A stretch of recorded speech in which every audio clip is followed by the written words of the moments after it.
do Senhor Jesus a todos, boa noite.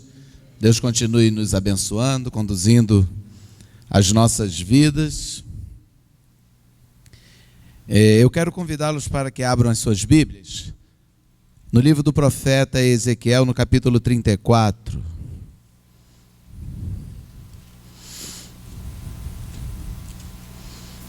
Nós iremos falar só um pouquinho com a igreja sobre o cuidado que Deus tem com as nossas vidas e qual deve ser o nosso comportamento. Ezequiel 34, de 11 a 16. Eu, há algum tempo atrás, não sei o motivo correto, mas eu vi uma matéria em uma revista sobre a produção de perfumes. E eu descobri que nessa matéria, eu li nessa matéria, que os grandes e melhores perfumes, eles possuem uma base, um produto que é extraído da raiz de uma planta chamada cálamo, né? Junco de cálamo. E o interessante é que essa base é produzida com um movimento da planta, que parece um bambu. O vento bate, ela se curva e faz uma movimentação da planta junto à raiz. E quando essa raiz é extraída, ela serve de base para grandes perfumes e também para alguns medicamentos. E eu me interessei ali naquela matéria de saber como é que era esse junco de cálamo. E aí foi muito interessante porque eu lendo sobre o junco de cálamo, eu comecei a perceber o quanto isso se parecia com o desejo que tem para as nossas vidas. Porque esse bambu de cálamo, ele não se rompe, não se quebra, e ele existe nas ilhas, ou seja, na beira dos rios da América do Norte e na Europa. E os lugares normalmente onde ele está estabelecido são lugares de grandes correntes de ar, justamente para que o vento forte bata naquela planta e faça o movimento para que a sua raiz tenha essa utilidade. Estava vendo aqui o Paulo falar do buraco negro, eu estava pensando, né? Deus foi lá e plantou o cálamo naquele lugar porque ali ia passar muito vento e precisava do movimento da planta para que a raiz tivesse essa utilidade. E a gente vai descobrindo essas coisas que Deus faz e vai ficando cada vez mais encantado. Mas o interessante, meus irmãos, é que isso me levou a pensar na submissão. Porque o vento vem, o cálamo se dobra sem resistir em nenhum momento, o vento passa e ele volta à sua posição original, como se nada tivesse acontecido. Só que quando ele se dobra, se submetendo à força, à ferocidade, vamos dizer assim, dos ventos, né? E ele retorna, ele produziu alguma coisa. E o resultado dessa submissão, desse jeito como o cálamo existe, do seu propósito na face da terra, tem curado pessoas e tem deixado outras tantas perfumadas aí na face da terra e encantado, né, alguns homens e mulheres com as suas fragrâncias. Isso, meus irmãos, me levou na época a pensar da necessidade que nós temos de nos submetermos às dificuldades da vida, sermos submissos, por saber que Deus está no controle de todas elas. Da necessidade de nós nos curvarmos diante dos fortes ventos, das intempéries na nossa caminhada, sabendo que aquilo ali vai produzir um resultado, sabendo que aquilo ali tem um motivo, e não algo como um ajustamento neurótico, ou então alguma coisa que te leve a um relacionamento com Deus de autocomisseração, nada disso, mas algo da certeza que você possui da necessidade de, como o cálamo, se curvar diante das provações, das lutas da vida, por ter a certeza que Deus faz parte daquele negócio. Deus está dentro daquele processo. Eu quero que vocês me acompanhem na leitura do texto, para a gente poder compreender aquilo que nós estamos falando aqui. O texto de Ezequiel 34, no verso 11 até o 16, ele diz assim: porque assim diz o Senhor Deus, eis que eu mesmo procurarei as minhas ovelhas e as buscarei.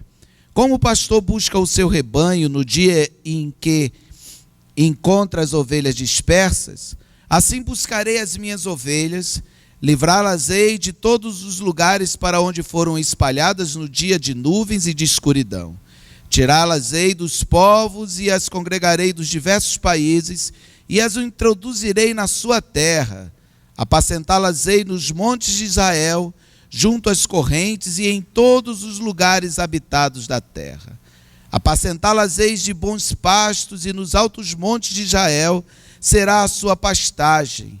Deitar-se-ão ali em boas pastagens e terão pastos bons nos montes de Israel. Eu mesmo apacentarei as minhas ovelhas e as farei repousar, diz o Senhor Deus. A perdida buscarei, a desgarrada tornarei a trazer, a quebrada ligarei, a enferma fortalecerei. Mas a gorda e a forte destruirei, apacentá-las-ei com justiça. Meus irmãos, quando eu pensei em escrever sobre essa situação do cálamo, eu lembrei desse texto, onde o Filho do Homem é exortado por diversas vezes a se apresentar diante do povo e deixar claro que aquele povo estava obstinado a desobedecer a Deus, por não reconhecer que Deus fazia parte do processo da sua existência, por não reconhecer que Deus estava com eles, e eles buscavam apoio em todos os lugares. Buscavam apoio no Egito, buscavam apoio em outros deuses, buscavam apoio na sua intelectualidade. O texto anterior nos diz que a manifestação de Deus através do profeta na vida daqueles que deveriam ter guardado e apacentado o povo era terrível. Ele chega a dizer que aquele povo estava sendo utilizado por outros povos, e ele, através do profeta, ele exorta para que o povo reconheça a presença de Deus, retorne para si, porque Deus é que vai cuidar da sua existência. Deus sabia das dificuldades, das lutas, de tudo pelo qual eles estavam passando, mas Deus queria que eles soubessem que Deus fazia parte daquele processo. E aí, meus amados, nós temos aqui uma analogia maravilhosa, que é o chamado de Deus como pastor e o nosso chamado como ovelha. O pastor pastoreando as suas ovelhas e as ovelhas reconhecendo que possui um pastor. E é sobre isso que eu queria falar um pouquinho com a igreja, sobre a necessidade que nós possuímos de nos curvarmos diante de Deus no reconhecimento de que somos ovelhas do Senhor, de que somos criados por Ele, e que independente daquilo que está acontecendo ao nosso redor, Deus tem o controle de todas as coisas. Mas a grande dificuldade que nós possuímos hoje é justamente essa, de nos curvarmos diante de Deus, inclusive nós, servos do Senhor, por não compreendermos que Deus está dentro do processo. Muitas das vezes a gente fala assim: mas Senhor, eu vou morrer, tanto bandido aí, por que eu? A gente fala dessa maneira. Por que isso tinha que acontecer comigo, Senhor? E a gente não entende o porquê estamos passando por dificuldades e murmuramos e achamos que não deveríamos e que inclusive aquilo não é justo. E isso é um grande equívoco na vida das ovelhas. Isso é um grande equívoco na vida da criação. Porque Deus, Ele não tem prazer no sofrimento dos seus servos. Deus tem uma história para cada uma das suas ovelhas. E enquanto ovelha nós precisamos perceber isso. O verso, meus amados irmãos, de número 11, ele diz que nós precisamos nos curvar diante do Senhor, porque precisamos reconhecer que Ele é o nosso verdadeiro pastor. O verso diz que eu mesmo procurarei as minhas ovelhas e eu mesmo as buscarei. As ovelhas, elas precisam de alguém para conduzi-las. O animal, a ovelha. Nós não somos diferentes. Nós precisamos de algo para conduzir as nossas vidas, para motivar a nossa caminhada, para fazer com que nós acordemos. Algumas pessoas dizem que o infinito serve para isso, para fazer com que você ande. Mas nós andamos porque somos motivados pelo Senhor dentro de um projeto do reino.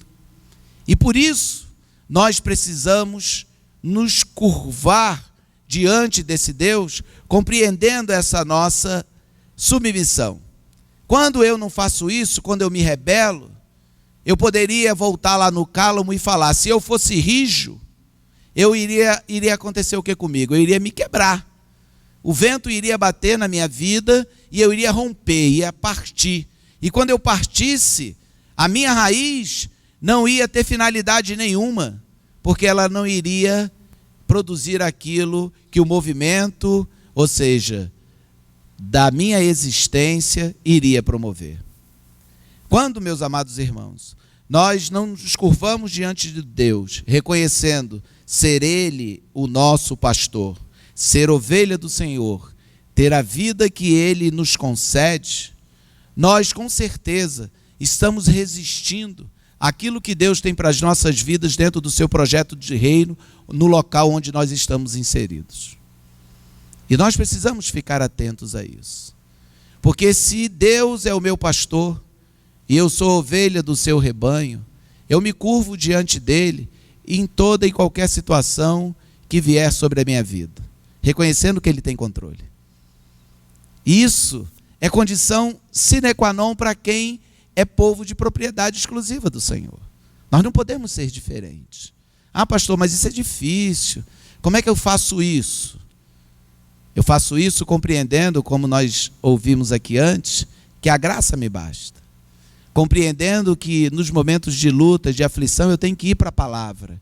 E não ir tão somente para o médico, tão somente para o meu gerente do banco, ou trabalhar mais 25 horas. Eu tenho que ir para a palavra de Deus. Eu tenho que ir para o trono da graça do Pai.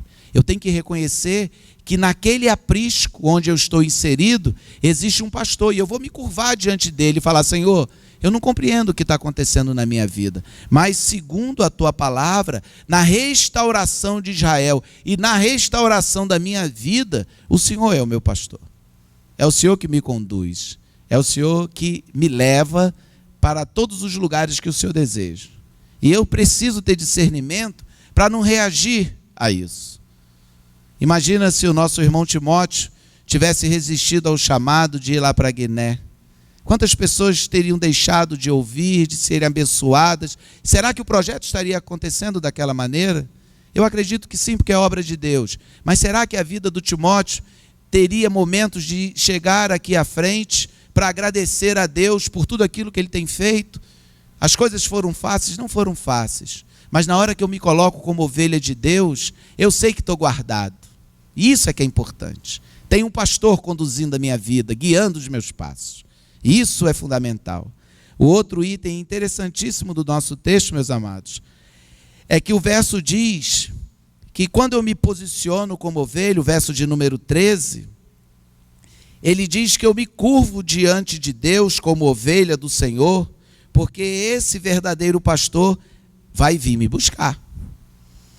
Ou seja, o verso deixa muito claro que nós não vamos permanecer distantes dos apriscos verdadeiros do Senhor e em sofrimento pela eternidade. Nós vamos passar por lutas, nós vamos passar por dores, nós vamos pastar em campos distantes. Naquela época o povo havia se dispersado, mas hoje Deus diz que ele vai no caminho buscar a sua ovelha. A palavra de Deus nos ensina que as ovelhas que são do Senhor vão ouvir a sua voz. Ele vai lá e busca a sua ovelha. Algumas pessoas pensam, não, mas eu tenho que estar ali naquele caminho. Não, Deus vai lá no caminho e pega a sua ovelha. Porque, meus amados, não importa onde nós estejamos, o Senhor vai nos buscar, porque nós somos dele. A palavra de Deus é um fato. Se eu me curvo, não importa se eu me desgarrei, não importa se eu estou ferida, se eu sou ovelha do Senhor, Ele é o meu pastor, a garantia é que eu vou ser restaurado e vou ser restaurada pelo único e verdadeiro pastor dessas ovelhas. E isso precisa ficar claro no meu coração, porque na nossa caminhada, com a chegada dos ventos, na hora que nós nos dobramos, na hora que nós nos submetemos a isso, meus amados, algumas feridas ficam. Algumas dores talvez insistam em nos acompanhar pela eternidade. Mas eu tenho a certeza absoluta que cada uma dessas feridas promovidas pela força do vento, que com certeza o junco do cálamo, quando o vento passa, se vier algumas pedras, se vierem algumas outras vegetações, vai ferir aquilo ali. Mas ele vai se erguer mesmo ferido. E nós sabemos que essas feridas serão tratadas por Deus. É Deus quem cuida dessa nossa dor. É Deus quem cuida dessa nossa ferida. É Deus que tem o interesse constante, verdadeiro e o poder suficiente para nos curar. Mas eu preciso estar submetido a isso. Eu preciso reconhecer que eu estou debaixo desse poder do Senhor. A história de Israel nos traz isso. E Deus vem conduzindo o seu povo desde aquela época e hoje não é diferente para esse momento, para esse encontro.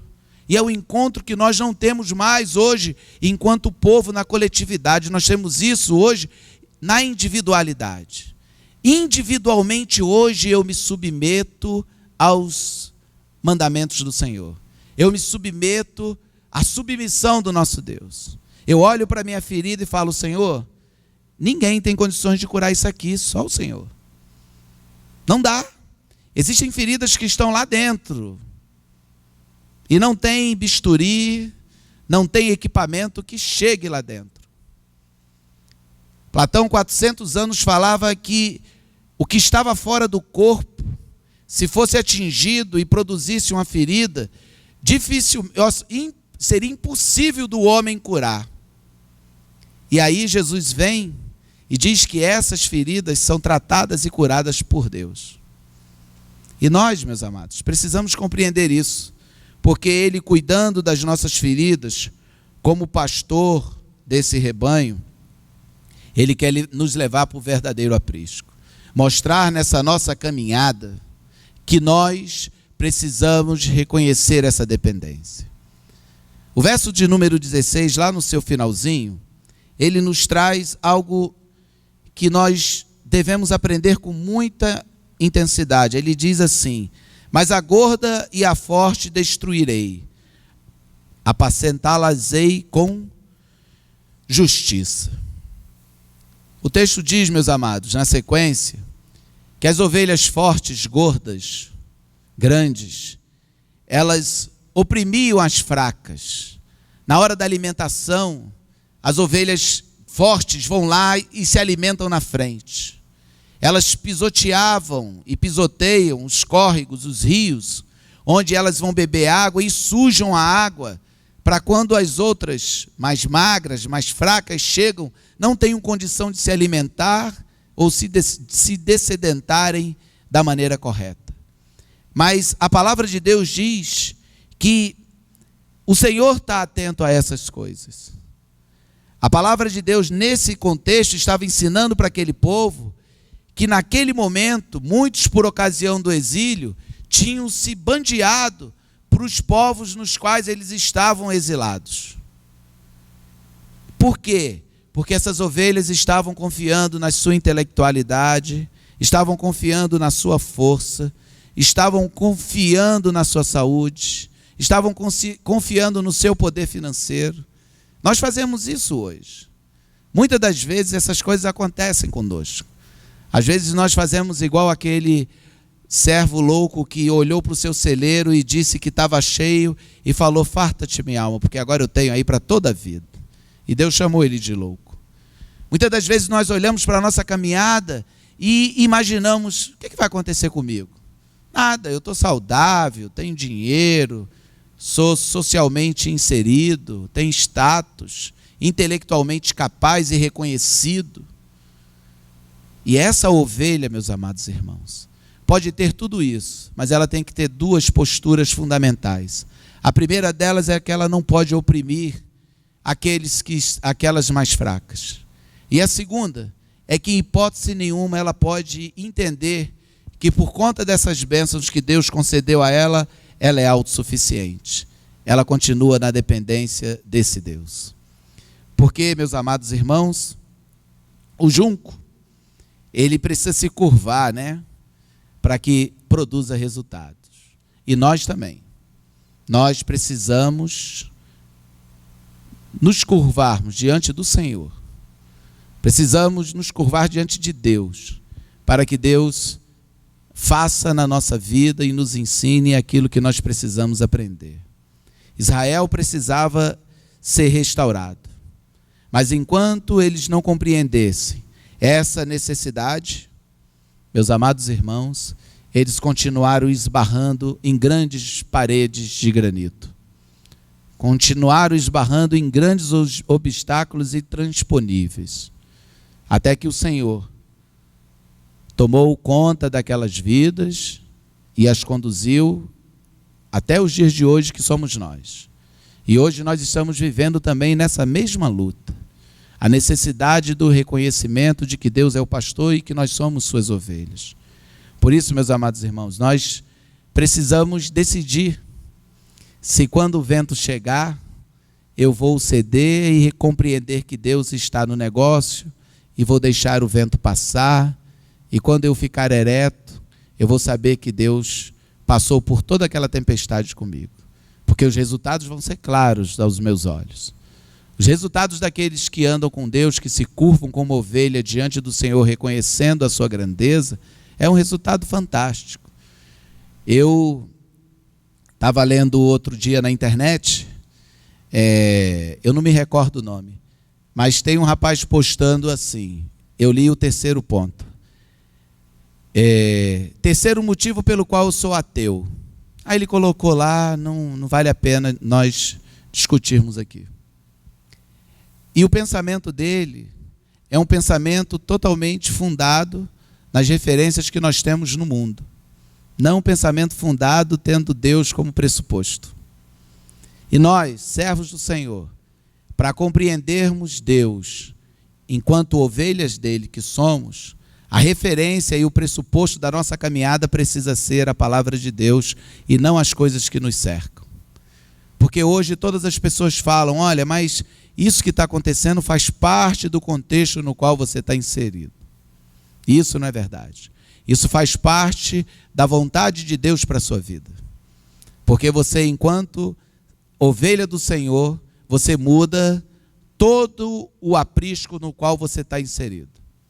Você ensina as mais fortes a obedecerem às mais fracas, a cuidarem das mais fracas. Você fortalece as mais fracas até que elas sejam fortes, porque você sabe que tem alguém ali conduzindo os seus passos.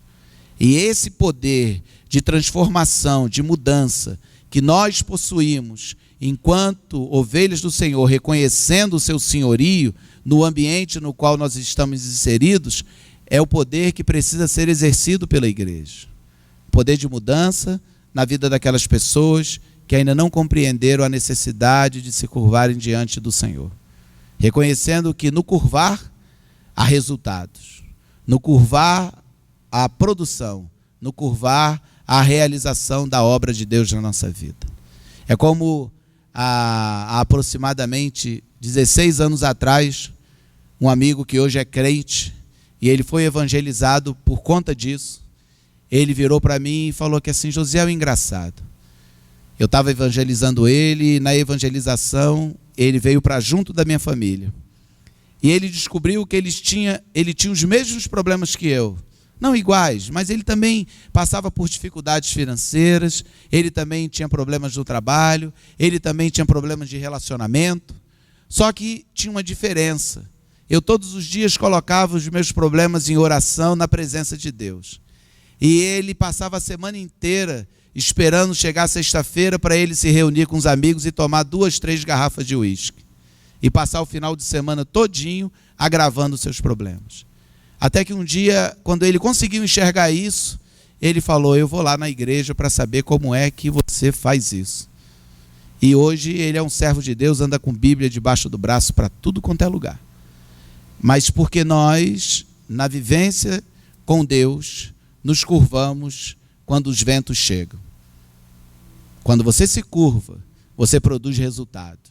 Se você ficar de pé como uma ovelha gorda, você não vai promover resultados. Deus quer que você compreenda que você é um instrumento do projeto de reino que Ele tem para as nossas vidas enquanto aqui estivermos. Onde nós estamos, nós não estamos para a nossa vontade, para o nosso bel prazer. Nós estamos para a realização da obra do Senhor. Amém? Curva a sua cabeça, vamos fazer uma oração?